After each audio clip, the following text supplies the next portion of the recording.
Hey everyone! So ngayon, papunta po kami ngayon ng palengke kasama po si Mama at saka yung kapatid ko. Punta kami ngayon kasi nga po may nagpadala po kay Mama and mag-ukay-ukay po kami ngayon.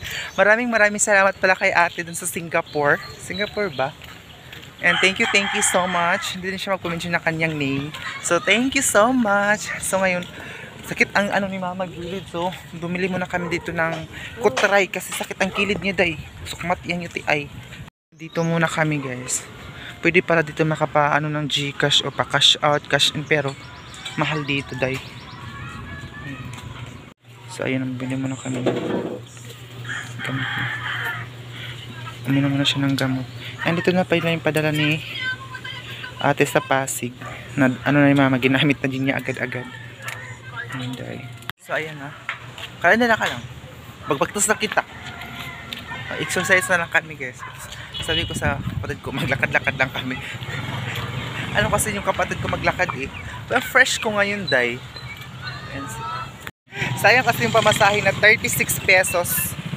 Pamasahe namin tatlo. Sayang. Lakad na lang kami day. Guys, palapit na kami ngayon. And then ngayon, mamaya, papasok kami sa Jollibee kasi matagal na daw hindi si Mama na sa Davao pa, nagtatrabaho pa siya sa Davao. Dalaga pa ka ma. Dalaga pa siya naka ano ng Jollibee. So ngayon hindi na. So papasok natin siya ngayon doon. So, I'm so happy to. I'm so happy. Ayun oh, thank you so much pala kay ate from Pasig oh. Itong balik ba yan? Itong box ba? Nagaling sa Pasig. Maraming ano saan na sasakyan ko, sasakay kami.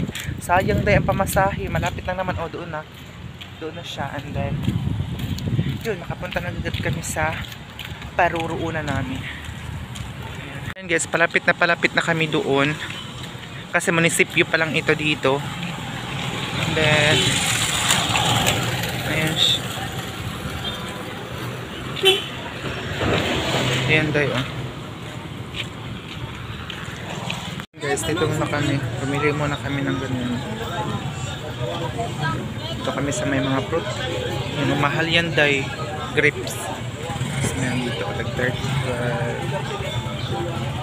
So ayan, nandito na kami ngayon sa may ukay-ukay kasi nga po mahilig si Mama sa ukay-ukay.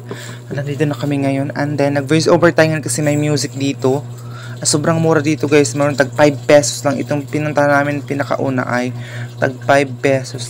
Sobrang dami ka nang mapipili dito na mga shorts, pantalon and everything. 5 pesos lang talaga ha, napakamura. Kaya dito muna kami sumugod sa ganito. Ayan, pero yung iba sa mga tag 5 pesos, hindi na siya pwede masuot. Pwede mo lang siyang gawing pasahan yung iba kasi ano na talaga, may mga punit yung iba. Maganda pa yung nakakuha kami dyan ng mga t-shirt and pinapapili kami ni Mama ng mga palda na mga ganun.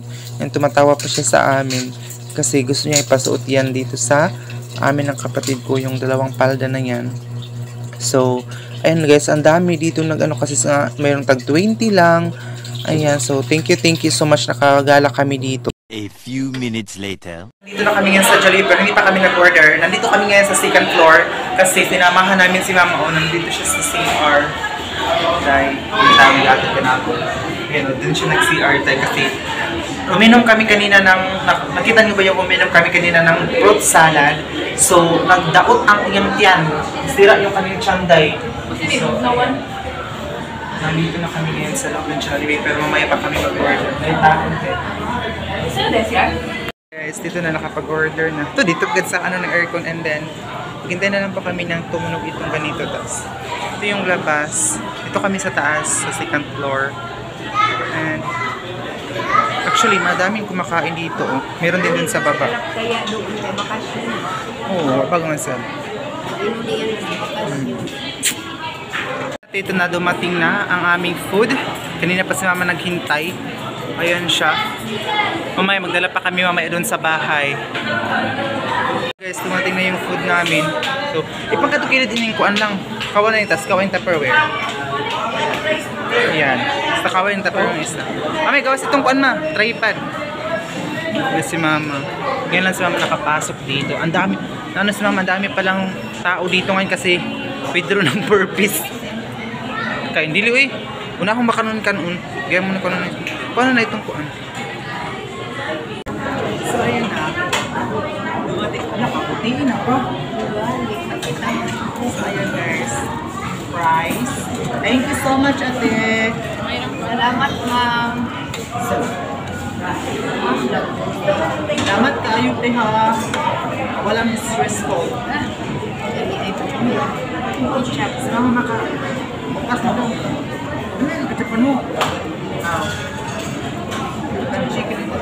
Paku. Paku na, no? Gusto kasi paku. Wings. Gravy ang tawag kasi. Masarap ito yung sabaw. Surprise. Chicken.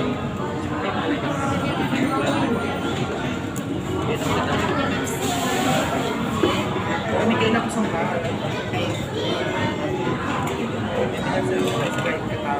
May sobra. Parang kami kukunin ng survey. Pero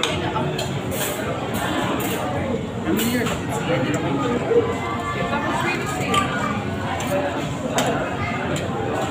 Papaya po. Ang laki ng chicken, day. Kulang yung mais nila. Mais kanin.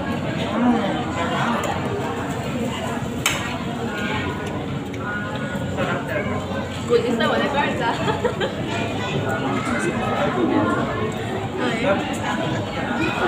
Thank you po ate. Maganda. Salamat. Ang bongga. Guys, spaghetti.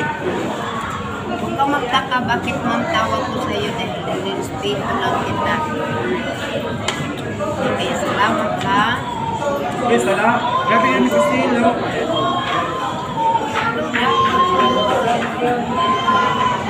Ang matibayin kong live. Video ba dyan? Kung mga piniyapot.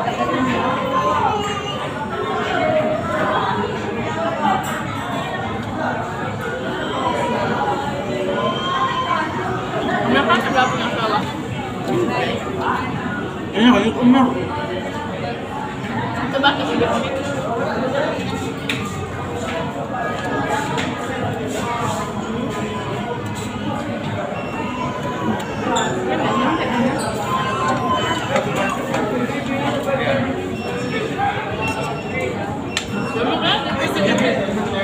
Ha? Well, nagkunin. Ah, kapto ba? Biyakat kung sa mga ano. Ako sa ini. Mix ba siya?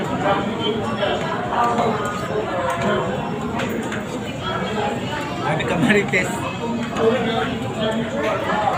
Ay, nga po ito. Ano? Wala. Kaya may makaulo ka.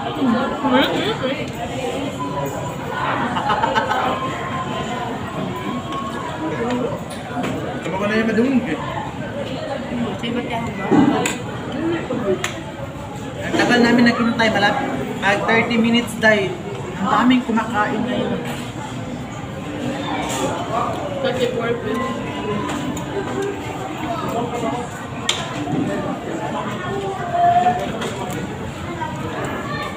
Price.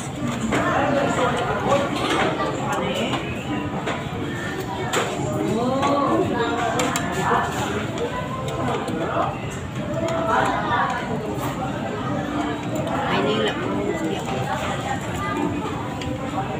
Kami kasi ng McDo. Marami tayo sa McDo sa inyo. Mura. Makapdo ko naman niya. Kamay pa ganyan. Wala pa. Makapdo na lang ito.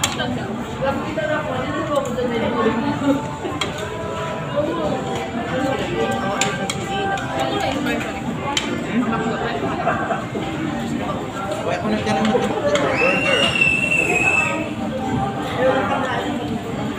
Mama ka? Ay, kapasahon sa sila. Nakatuloy ito ka makdo.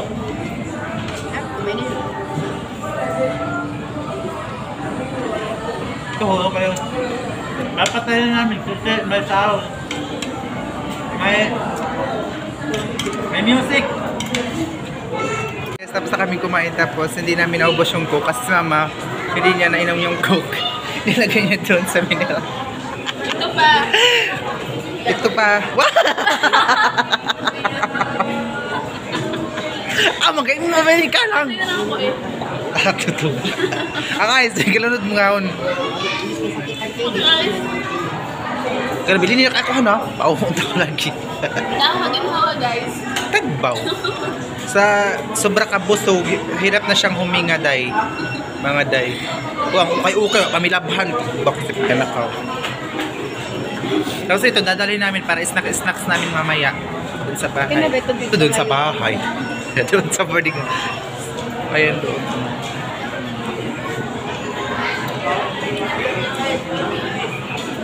O, diba? Uwi na kami ngayon. May bring home kami. Naka-bring home si mama, oh. Ayan, ang daming tao dito sa baba. So, ito na si Jollibee. Ayan, so, pauwi na kami ngayon. Hubuan jud ko ay. Grabe kaluwag akong kuan. Hala, kayo na ba itong tao? Ayan, gabi na guys. Alas 5 pa kami pumasok ngayon. Alas 7 na. Panihapon na namin yun na day. Okay na kami. Cheers. Hey everyone, good morning po sa inyong lahat. So, hindi ko na kayo na-update pala sa iba pa naming pinuntahan kahapon. So, maraming salamat lahat. So, ayun, nandito yung may-ari. Day, kaya tayo mag-vlog dito. So, labas muna ako kasi papakita ko muna ang view. Dito ngayon na napakainit dito ang labas ng aming boarding house. Ayan, nag-relax muna sila. Pagdating namin dito sa bahay kahapon, mga 8. Pagdating namin dito, kagabi, nakatulog agad-agad si mama dahil sa pagod. And kasi nga po, naglakad-lakad talaga siya. Ang dami naming nilakad kasi nga po, bihira lang siya makapunta dito.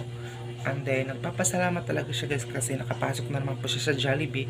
Pero nagdaot yan tiyan, nagtatais siya dahil ng time na yun. Tapos masakit pa yung gilid niya kaya binilhan ko naman ng gamot ng pang-tiyan niya at saka yung pang-sagkan kasi nagsukmat yung UTI mga day. So, ngayon, labas ko muna kayo dito. Ito yung labas. O, tingnan nyo yung tricycle, ginawang ano na mga unan. Tingnan nyo guys, oh, super ano talaga dito ngayon. Maglabas-labas lang kami sa itan muna, pero hindi muna kami gagala. Ayan. Dito muna ako kasi napaka-fresh dito. Ayan. Ito yung paligid dito ngayon. Hala. Gusto kong pumunta doon. Parang may mga bahay-bahay pa doon. Doon, oh. Kasi may sasakyan nga doon, oh. Magandang sasakyan. Hindi ko alam kung sasakyan yung nagbasak or may mga bahay pa dun sa unahan. Hindi lang ako nga sure. So, ayan na.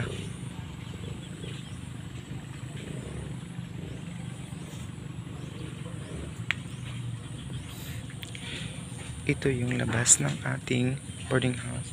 May nag-spray doon. No? Naalala ko si Papa yung mag-spray ng ganun. No? Ayan.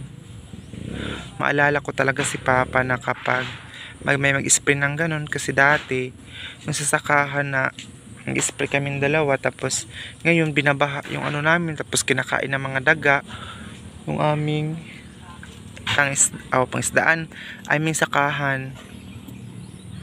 Dito lang muna ako ngayon kasi sila mama tulog pa doon sa kwarto natin and then sabi ng may-ari bawal daw dito magtanim kasi mga hindi na siguro sa kanila itong dito na part so doon lang daw sa likod. Kasi kahapon nakita ko doon. Sabi ko kay ate, pwede ako magtanim-tanim dito. Sabi niya hindi. Doon daw sa likod. Kasi, ano dahi, madumi. Oh, hindi naman siya madumi. Makapal yung damo. Tapos doon may mga kangkong na tanim doon. Hindi ko alam kung sa may-ari ba yun. Pwede tayong kumuha doon dahi. Kung kailangan natin wala talaga kaming ulam dahi. Or pang grocery dito. Doon kami kukuha ng mga gulay. Kasi, ako mas gusto ko talaga kahit araw-araw basta gulay talaga. Ayan, so sana wag niyo pong skip yung mga ads namin at saka i-share niyo ang vlog ko palagi every 5 PM po ako mag-upload. So, may mga ano dito. Hindi tayo makapag-focus kasi minsan may makatingin sa atin. Pero lalong-lalo siguro guys kung mag-aral na simula ng pasukan siguro ayun na mahiya talaga ako mag-vlog mga day. So sobrang saya ko dahil nakapasok na si mama sa Jollibee. Sabi niya na yung dalaga pa daw siya nakapasok ng Jollibee. Tapos, yun, hindi namin yung nagagawa dahil kung hindi kay ate from Singapore. Thank you so much. Kasi sabi niya, pajikasan ko kayo, magpunta kayo ng kung saan nyo gusto na masarap na pagkain. So, napag-isipan ko sa Jollibee kasi nga hindi pa si mama nakapasok ng Jollibee na magkasama kami. Sana soon kapag mayaman na tayo or makaluwag-luwag na tayo kami ng lahat, yung ate ko na, alam niyo ba yung ate ko dun sa bahay, yung may ano yung palaging sumumpong yung utak niya day.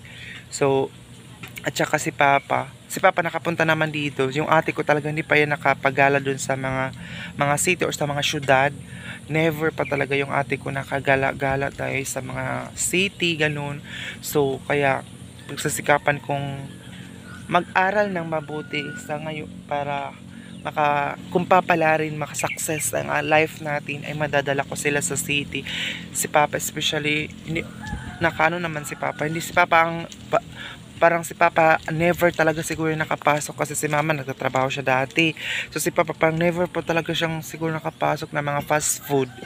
Ayun, kaya pagtatrabahuan ko at mag-aral ako ng mabuti dahil para ipaano ko yan sa kanila, maparamdam. So yung ate ko talaga siguro sa susunod dadalhin ko yung ate ko dito sa boarding house, makatulog man siya dito ng isang gabi. Pero sa ngayon hindi pa kasi nga po hindi pa tayo mayaman mga day, di ba? So, thank you so much po talaga sa lahat ng mga suporta ninyo, sa mga viewers ko na palagi nanonood, nagsusuporta, na hindi mag-skip ng mga ads. Maraming salamat po talaga ng bunga-bunga. Shoutout din kay Tita Mariam Quiterio at saka sa kanyang anak na si Dana. Ayan, shoutout sa inyo dyan, Tita Mariam Quiterio. Ingat kayo sa ano nyo, sa trabaho. And kay Tita Elonga, shoutout din sa kanya. Kumusta ka na dyan? And then sa lahat ng mga nagpapa-shoutout sa atin. Kay Ma'am, parang uuwi na si Ma'am. Sila Ma'am kasi guys, namatayan sila. So hindi ko alam kung nakauwi na ba siya doon sa US ngayon. Nandito siya ngayon sa Pinas. Kasi nga po namatay si Mami, yung mami niya. So, ayan. Ingat kayo palagi sa lahat ng mga kay Ate Helen, kay dyan sa Cebu, kay Ate Luz, ingat kayo palagi dyan, and salamat sa pagpapanood kay Ma'am Kiss, tapos kay yung sa mama niya, shout out sa Gingoog City. Maraming salamat sa panonood talaga sa vlog namin. Thank you so much. So guys, i-follow nyo ako sa aking Facebook kasi soon, very soon talaga, magre-reels na po ako. Ito po ang aking Facebook para dagdag din kita natin guys, kasi ang dami nating mga bayarin day. Ay, yung pala yung nag-spray siya pala yung nag-spray nakamotor. So, ang dami nating dito sa boarding house at saka doon pa sa bahay. Pero, thankful ako kasi palagi kayong nanonood sa akin. Maraming salamat. So, sana wag nyo ding skip yung mga ads ko. So, thank you. Abangan nyo po yung mga next kaganapan po namin nila Mama dito sa ating boarding house.